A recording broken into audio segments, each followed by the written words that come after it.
Hi, I'm Megan. If you're a writer who struggles to actually sit down and write, then you're in the right place.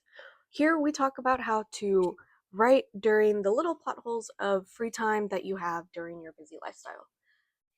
Have you ever sat down to write and then ended up just scrolling for 2 hours?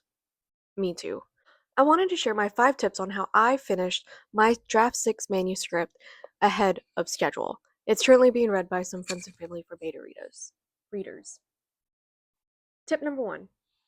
Just write. Just start. You don't need to have this whole plan or an outline or a plot. You just need a blank piece of paper, a blank Word document, and you just need to sit down and start writing.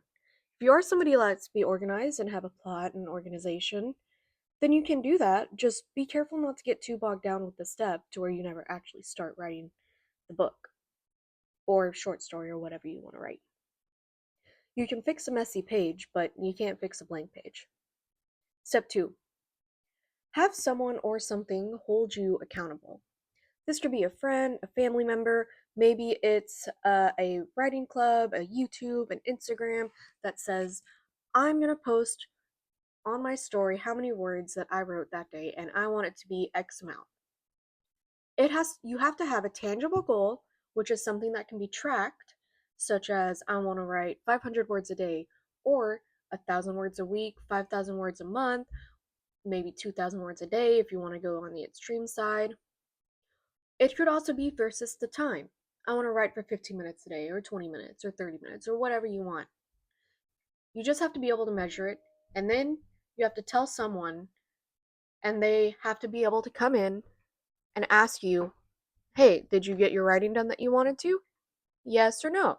If it was no, you need to be honest.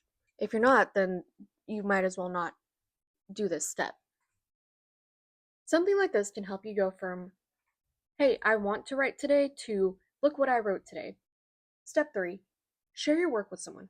If you want to be an author, you have to start getting used to people reading your book, even if they might not like it. This could be your accountability partner, or it could be another family member or a friend, or if maybe you find a writing coach that reads your work. Anybody. Having somebody else read your work can be really well in helping you find plot holes that maybe you missed, or there's specific parts in your book that might be confusing to readers that you yourself as don't catch because, well, you imagined it in your mind in the first place. Your stuff, your work doesn't have to be perfect for it to be shared. Set aside time to write at least 3 times a week or more. This could be as simple or as little as 10 minutes a day, one page, or one scene. It doesn't have to be long. On the other extreme, Stephen King writes 2,000 words a day, minimum, without fail. You need to have something that you set aside that you will do without fail no matter what happens that day. My time to write is normally right when my daughter goes to bed at 9 o'clock.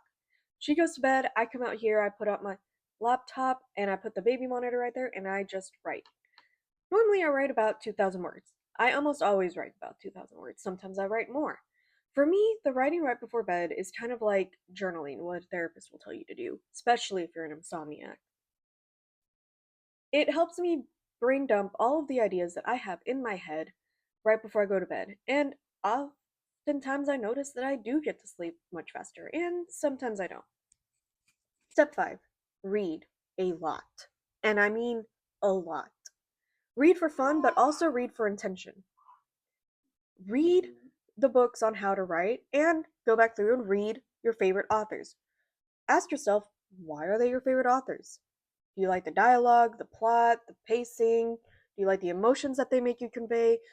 What are the times that you read that you forget that you're reading? Because in the end, as an author, that's your goal. You want your readers to forget that you're reading, that they're so entrapped in your story that they forget the real world. How do your favorite authors make you feel like that? It's not easy to do. Reading teaches you how and what books work. You don't need a better plan, you don't need more time, you don't need to be perfect to start writing. You can write it messy, imperfectly, you just have to start. If you enjoyed this video, give it a like and hit that subscribe button. On this channel, I plan to post twice a week, once a book talk where I just talk about books and all things about it and what I'm reading, and other times some random booktube things and also the writing material as well. Maybe it's tips such as videos like this, or where I'm at in my writing style, or how I write as a busy mom, how I read as a busy mom. If any of that interests you, then I highly suggest you subscribe and stick around, and I'll see you guys in the next video. Bye, guys.